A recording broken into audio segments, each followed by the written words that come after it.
우리가 구원받은 성도라고 하지만 말씀과 상관없는 삶을 살면서 믿음의 확신을 가진 것처럼 그렇게 하는 것, 그것은 하나님 앞에서 아무 소용이 없습니다.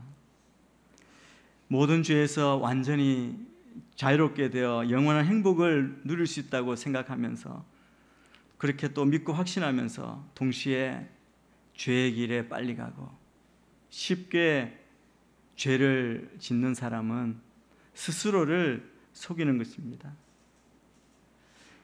이들은 그리스도께서 모든 죄를 온전히 대속하셨으니 죄를 지어도 얼마든지 용서받을 수 있다고 그렇게 생각합니다. 그러나 여러분 생각해 보십시오. 지금 당장 죄를 포기할 마음이 없는데, 죄의 자리에 앉아 있는데 어떻게 죄로부터 온전히 해방되겠습니까? 지금 살고 있는 이 순간 현재의 성결한 삶, 하나님이 말씀하신 대로의 삶을 쫓지 않는 사람이 어떻게 거룩해지기를 바라겠습니까? 그걸 바란다는 것은 모순 중에 모순입니다. 우리 믿는 자들이 지금 먼저 해야 할 것은 우리가 예수 믿음으로 죄에서 구원받는다는 것, 죄로부터 구속받는다는 것, 이것이 어떤 의미인지 먼저 정리가 되어야 합니다. 죄로부터의 구원은 가장 먼저는 죄를 사랑하는 마음으로부터 떠나는 것, 죄를 사랑하는 마음으로부터의 구원을 의미합니다. 육신에 속한 자, 우리 자연인의 마음은 모든 면에서 하나님을 대적합니다. 예수님은 우리가 믿지 않음으로 심판을 받는다고 말합니다. 구원받지 못하는 사람이 심판받는 이유를 요한복음에서는 우리가 빛보다 어둠을 더 사랑하기 때문이라고 말합니다. 요한복음 3장 19절을 보니까 그 심판은 이것인데 그 빛이 세상에 왔지만 사람들은 자기 행위가 악하기 때문에 빛 대신 어두움을 사랑한 것이라 라고 그렇게 말씀합니다. 여러분, 우리가 구원받는 것은 오직 전능하신 구원자 예수 그리스도의 은혜를 통해서입니다. 전적으로 부패한 우리의 본성과 죄를, 그 은혜를 받고 주님 빛 안에 들어오면서 그 죄를 미워할 수 있는 겁니다. 죄를 부끄러워하는 겁니다. 죄를 혐오하는 겁니다. 그래서 그리스도께서 우리를 구원해 주실 때, 그리스도께서 구원을 베푸실 때는 반드시 우리에게 죄를 미워하는 마음을 허락하십니다. 왜냐하면 잠언 말씀처럼 여호와를 경외하는 것은 악을 미워하는 것이기 때문입니다. 그래서 죄로부터 구원을 받는다는 것은 죄를 사랑하는 마음으로부터 구원을 받는다는 것이죠. 두 번째, 죄에서 구원받는다는 것은 죄를 변명하는 그런 성향에서 구원받는 것을 의미합니다. 자연인의 마음은 악을 행한 후 늘 변명하며 얼버무리는 경향이 있습니다. 아담이 그랬죠. 하와도 그랬습니다. 그러나 여러분, 예수 그리스도를 믿음으로 거듭난 사람은 그렇지 않습니다. 참 성도, 참 신자는 죄를 뉘우치고 하나님께 잘못을 고백할 뿐만 아니라 정말 가슴을 치며 이 잘못, 같은 잘못을 반복하지 않게 해달라고 간구하는 자입니다. 여러분, 참 구원받은 사람은, 거듭난 사람은 죄를 싫어합니다. 그렇지만 우리가 여전히 죄의 영향력 아래 있음을 발견하게 되고 날마다 그 죄의 영향력 아래에서 벗어나려고 또 죄와 더러움을 씻는 그 생명샘 앞으로 나아갑니다. 그래서 완전해질 때까지, 주님 오시는 그날까지 잠시도 쉬지 않는 삶을 삽니다. 그래서 우리의 실패를 변명하기보다 주님 앞에 정직하게 슬퍼하며 애통해하며 회개합니다. 오늘 제목처럼 스스로 부끄럽게 여기고 죄를 자복하는 것이죠. 셋째, 죄에서 구원받는다는 것은 죄의 영향력과 속박으로부터 그 묶임에서 해방된다, 구원받는 것을 의미합니다. 새가 그 올무에서 풀려진 것처럼 우리의 구원은 죄의 속박에서 해방되는 것입니다. 여러분, 죄가 우리 안에 있으면 죄는 우리 내면에서 우리를 유혹하고 시험하고 괴롭히고 상처 입히고 날마다 우리로 넘어지게 만듭니다. 우리의 모습을 보면 우리는 다 실수하고 실패합니다. 그러나 우리가 믿음 안에 있을 때 이 죄는 우리를 온전히 주장하지 못합니다. 왜냐하면 우리가 때로 실패하지만 우리가 피 흘리기까지, 때로는 피 흘리기까지 죄와 맞서서 싸우는 자이기 때문에 그렇습니다. 죄와 타협하지 않고 죄를 물리치고 죄와 싸움입니다. 물론 이 죄와의 싸움에서 우리가 늘 승리하는 것은 아닙니다. 그러나 참 성도는 거짓 성도와 달리 자기의 죄를 진심으로 뉘우치고 우리가 열심히 기도하고 더 거룩한 삶을 열망하고 주님께서 우리에게 주신 사명, 우리 앞에 놓인 목표를 향해서 날마다 그 거룩한 삶으로 나아가기 때문에 우리는 죄에 지배받지 않습니다. 하나님께 속한 믿음의 백성이라면 온전히 죄로부터 휘둘리거나 지배당하지 않는 자입니다. 죄로부터 구원받은 자라는 것이죠. 성경은 결코 우리가 그냥 지속적인 반복적인 죄, 육신적으로 악한 삶을 매일매일 살 수 있다고 그렇게 가르치지 않습니다. 성경은 우리가 그 죄를 이기고 우리가 구원받고 믿는 참된 그리스도인에게 새로운 본성이 우리에게 주어졌다, 새 본성으로 우리가 거듭났다라고 가르칩니다. 그래서 정말 참으로 믿는 참된 그리스도인은 우리를 사랑하시는 하늘 아버지께서 우리를 직접 간섭하십니다. 우리를 훈련시키시고 우리를 지켜보시고 우리를 사랑으로 살피시는 것이죠. 하나님은 우리 모두 그러므로 회개하고 거룩한 삶을 살도록 지금도 부르고 계시는 줄 믿습니다. 그런데 우리의 모습을 보십시오. 그렇게 부르시지만 우리는 그렇게 하지 않으려고 합니다. 우리 불순종하는 그 삶을 보면 회개하지 않으려 한다는 것을 알 수 있습니다. 우리가 회개하려 한다면 왜 이렇게 불순종하는 삶을 살겠습니까? 왜 이렇게 불순종하는 삶을 살아왔겠습니까? 왜 아직까지 회개하지 않았겠습니까? 그런데 우리는 회개하려는, 죄로부터 구원받고 자유케 되려는 의지가 없기 때문에 우리가 참된 회개, 죄로부터 떠나 거룩한 삶의 길로 정말 기쁨으로 능력 있게 가지 못한다는 겁니다. 우리 인간의 본성은 아담의 타락과 원죄 때문에 부패해질 대로 부패해졌습니다. 그래서 우리는 어떻게 보면 정말 무능력한 상태에 있는 자들입니다. 그래서 우리 인생 가운데 성령님께서 먼저 찾아오시지 않으면 그 누구도 그리스도께 나아갈 수 없습니다. 성령님께서 우리에게 믿음 주시지 않으면 그 누구도 그리스도를 믿는 구원신앙에 이를 수 없습니다. 믿음의 눈이 열려야 그리스도를 바라볼 수 있습니다. 예수님께서도 요한복음 6장 44절에 이렇게 말씀하십니다. 우리 같이 한번 읽겠습니다. 시작. 나를 보내신 아버지께서 이끌어 주시지 않으면 어느 누구도 내게 올 수 없다. 그러나 내게 오는 사람은 마지막 날에 내가 다시 살릴 것이다. 주님께서 우리를 이끌어 주시지 않으면 누구도 주님께로 갈 수 없다고 말씀합니다. 타락한 우리 자연인의 감정, 우리의 본성은 하나님께로 멀어져 있기 때문에 우리가 추구하는 걸 감안하면, 우리의 본성이 추구하는 것을 보면 그냥 일시적이고 감각적인 것을 사모합니다. 그러니까 우리는 우리의 의지, 우리 본성을 따라서는 그리스도께 나올 수 없는 것이죠. 오늘 우리가 읽은 에스겔 본문에서 에스겔 선지자는 포로 가운데 지금 포로 생활을 하는 이스라엘 백성에게 이스라엘의 회복을 예언합니다.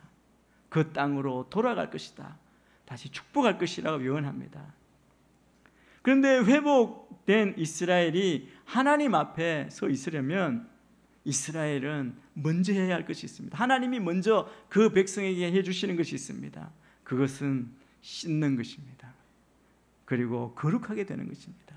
우리가 믿음의 길로 들어갈 때 오늘 세례 받으신 것처럼, 물 세례를 받는 것처럼 우리가 죄를 씻음 받아야 합니다. 과거 이스라엘 자손들의 징계, 그 심판, 포로로 잡혀간 그 원인은 바로 죄 때문이었고, 이제 그 죄를 씻으심으로 그들을 온전한 하나님의 백성으로 살게 하기 위함입니다. 진정한 구원의 삶, 하나님의 은혜와 축복을 누리는 삶은 오직 죄 사함의 과정이 전제될 때에만 가능합니다. 죄 씻음은 그 복된 삶의 출발점이라 할 수 있습니다. 그러므로 여러분, 범죄한 가운데, 하나님을 불순종한 가운데, 지금 염려와 근심 가운데 있다면 회개하고 하나님께 속죄의 은혜를 구하시게 되기를 바랍니다. 그럴 때 은혜로우신 하나님은 우리가 용서를 구하고 사죄의 은혜를 사모하며 새로운 삶을 살기를 다짐하는 우리를 외면하시거나 거부하지 않으십니다.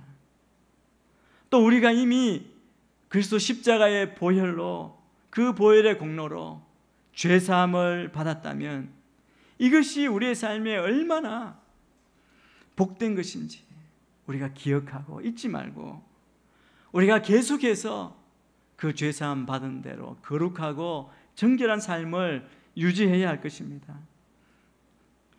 그리하여 사죄받은 자로, 그리고 구별된 의롭고 축복된 성도의 삶을 살아야 할 것입니다. 여러분, 우리 믿는 자들 안에서 행하시는 하나님의 그 사역은 두 단계 이 과정이 있습니다. 먼저 정화라는 첫째 사역이 있습니다. 방금 말씀드린 대로 이스라엘 백성을 먼저 씻는 것입니다. 죄를 씻는 것입니다. 그것은 회복된 이스라엘의 밖에서부터 물을 뿌리는 것에 해당합니다. 오늘 읽은 본문 바로 앞절입니다. 25절 말씀을 우리가 먼저 같이 한번 읽겠습니다. 시작. 내가 너희 위에 깨끗한 물을 뿌릴 것이니 너희는 깨끗해질 것이다. 내가 너희의 모든 더러움과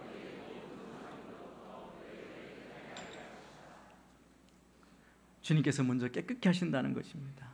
그리고 그런 다음에 지속적으로 이루어지는 우리 안에서의 회복, 내적 회복 사역이 있습니다.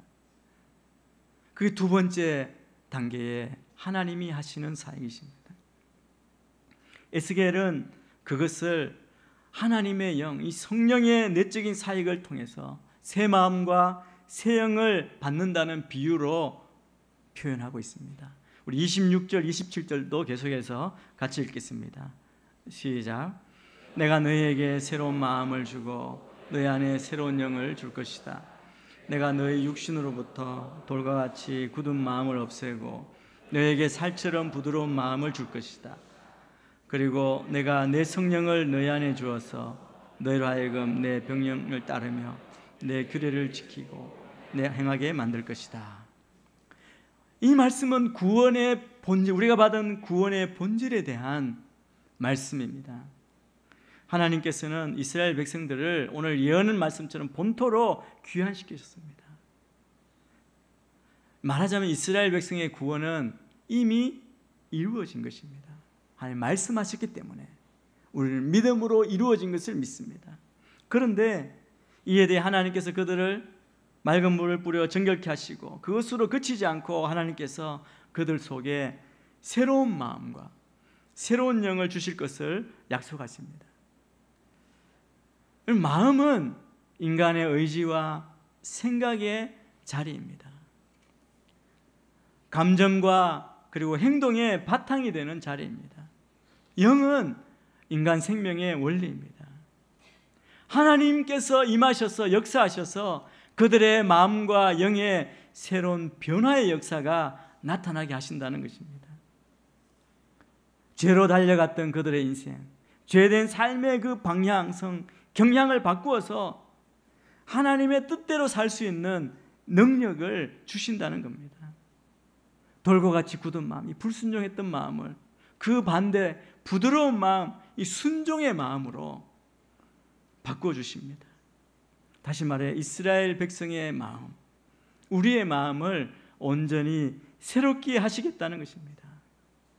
우리가 말하는 구원은, 이 구원의 본질은 겉모습 외형적인 것이 아니라 마음의 개조, 마음의 변화와 관련된 내면적이라는 것을 말씀하고 있는 것입니다. 여러분, 사실 마음이 새로워지지 않으면 우리가 구원받았다고 아무리 말하고 행동한다 할지라도 그것은 구원이 아닙니다. 결국은 우리가 육신을 따라, 마음을 따라 우리의 삶이 그곳을 따라가게 됩니다. 마음이 새로워져야, 마음이 변하고 마음의 구원이 임해야 비로소 구원을 받았다고 할 수 있는 것입니다.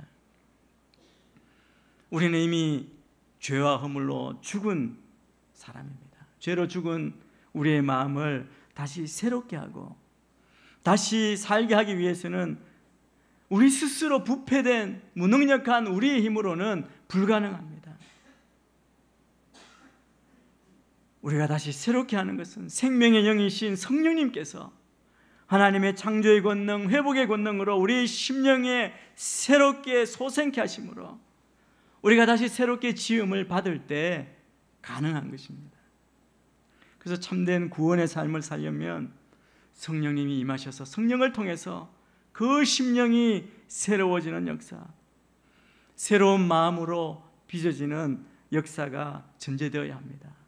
방금 읽은 27절에 보면 이 새로운 변화된 생명의 원리가 우리의 마음 가운데, 심령 가운데 자리 잡게 되었을 때 나타나는 결과에 대해서 말씀해 줍니다. 그것은 바로 그 사람이 하나님의 말씀을 순종하는, 하나님의 말씀을 지키는 삶을 사는 것입니다. 여러분, 성령은 하나님의 영이지 않습니까? 하나님의 영이신 성령님이 우리 안에 내주하시는 자는 성령의 인도하심을 받습니다. 이것이 거룩한 하나님의 생명의 원리입니다. 이것이 인간으로 하여금 하나님의 뜻에 순종하도록 역사하게 하는 힘이라는 겁니다. 우리로 주님 앞에 거룩한 삶, 구원받은 삶을 살게 하는 원리는 우리 안에 계신 성령님의 음성을 듣고 따르는 것이라는 겁니다. 우리가 정말 성령을 받은 사람, 구원받은 사람이라면 그 사실, 내가 구원받았다, 성령 받았다는 그 사실을 하나님의 말씀에 대한 순종으로 증명해 보여야 한다는 겁니다. 아무리 자기가 하나님의 구원 백성이요 성령 받은 사람이라고 그냥 주장하고 드러내고 목소리 높인다 할지라도 하나님의 말씀에 순종하는 모습이 없다면 그 사람은 성령과도 구원과도 천국과도 전혀 무관한 사람입니다. 오늘 이처럼 말씀은 순종이, 하나님의 말씀을 따라 사는 삶이 하나님 주신 땅에 남을 수 있는 가장 최우선 조건임을 말씀합니다.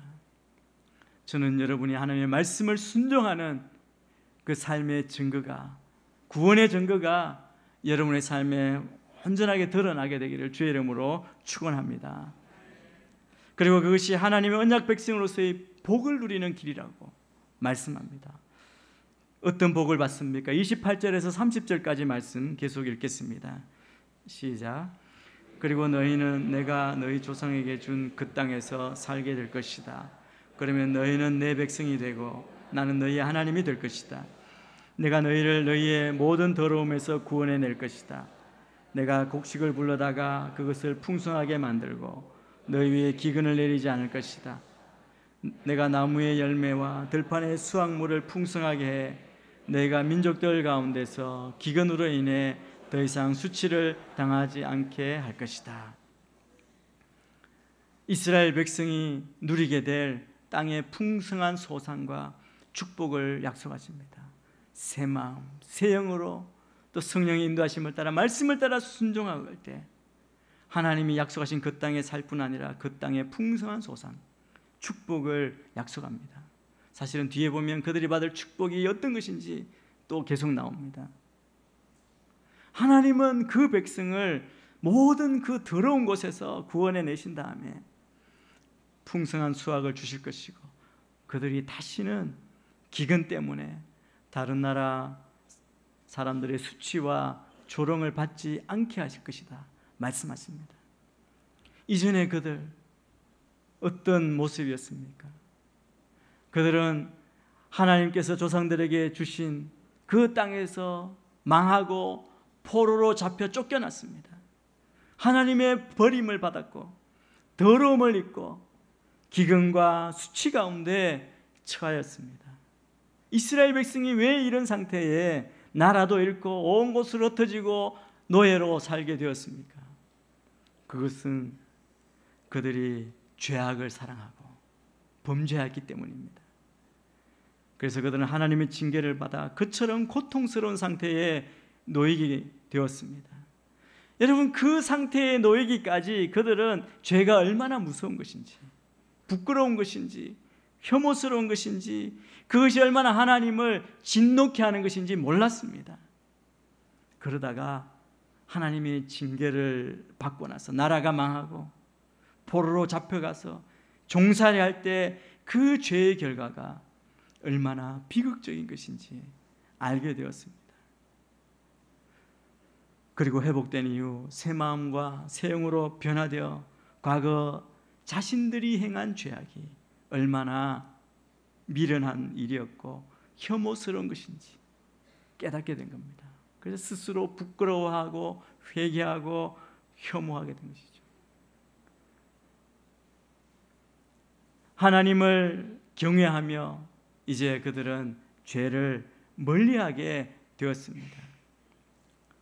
여러분, 이 백성들과 마찬가지로 성도인 우리, 이 시대에 이곳에 우리가 존재하는 우리는 정말 죄악이 주는 비참한 결과를 직시해야 합니다.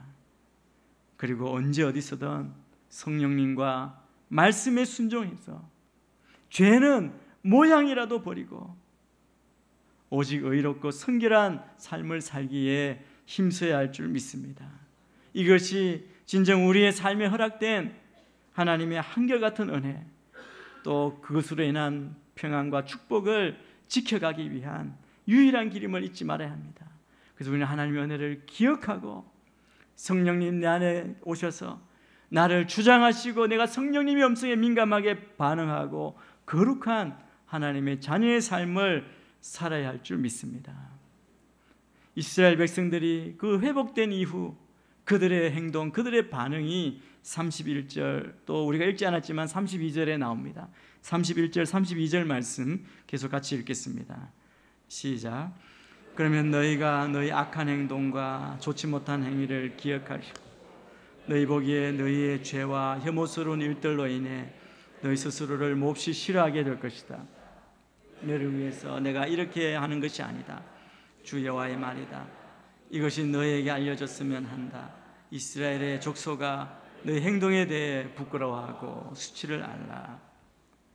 이제 이런 하나님의 일방적인 회복과 은혜에 대해서 그 백성이 하나님 백성답게 살아갈 뿐만 아니라 이제 그들이 그 은혜를 잊고 새 마음 새 영으로 변하고 나서 그들이 기억하는 것이 있습니다.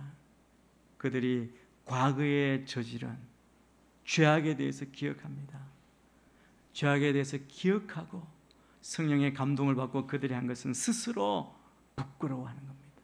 스스로 부끄러워하고 수치심을 느끼고 심지어 그들의 죄악과 혐오스러운 일을 몹시 싫어하게 될 것이다 라고 말씀합니다.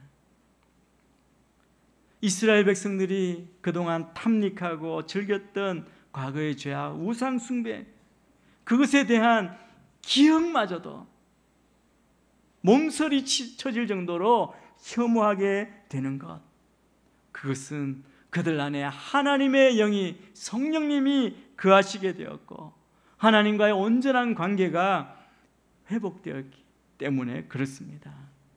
여러분, 우리도 다 그렇지 않습니까? 저도 그랬고 아마 여러분도 그랬을 것입니다. 세상에 살다가 주님 만나고 그 주님의 보혈의 피로 씻음받고 구원의 감격을 느꼈을 때 우리의 반응이 무엇입니까? 과거에 지었던 죄를 깨닫게 되지 않습니까?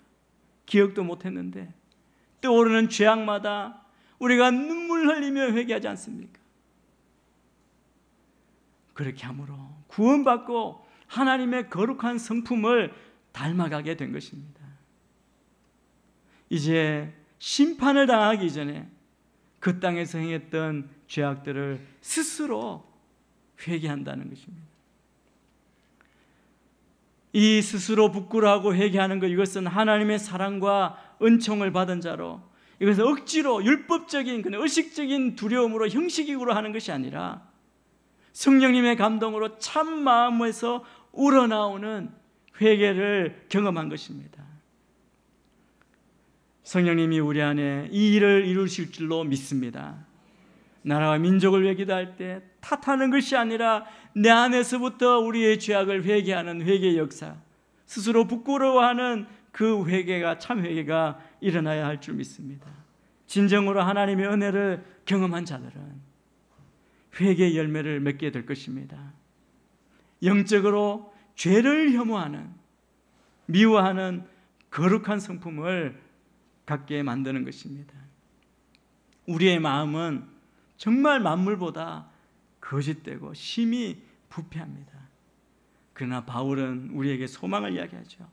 우리는 소망 없는 다른 사람들처럼 절망하거나 포기하지 않고 슬퍼하지 말라고 말합니다.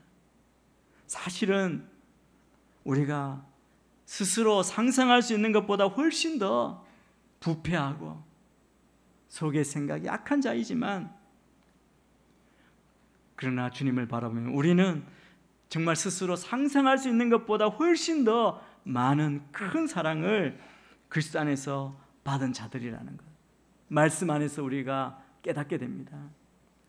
비록 우리가 이 땅에 사는 동안 죄인이고 또 죄인으로 남아있다 할지라도 동시에 우리는 구원받은, 믿음으로 구원받은 그리스도인으로서 예수 그리스도의 보혈의 은혜로 의롭다 인정받은, 의롭다함을 받은 죄인입니다. 또 언젠가 우리 성화의 길을 가고 주님 만나는 그날 영화롭게 될 죄인입니다. 그래서 우리는 온전히 거룩해질 것이라는 것을 깨닫게 해주십니다. 이 사실이 비록 우리는 실수도 많고 잘못도 많고 실패하지만 나의 노력이 아니라, 나의 공로가 아니라 변하지 않으시고 영원하신 하나님의 그 사랑, 하나님 믿는 믿음, 하나님의 뜻에 우리가 의존하고 있기 때문에 우리가 받을 그 영생, 구원은 확실한 것입니다.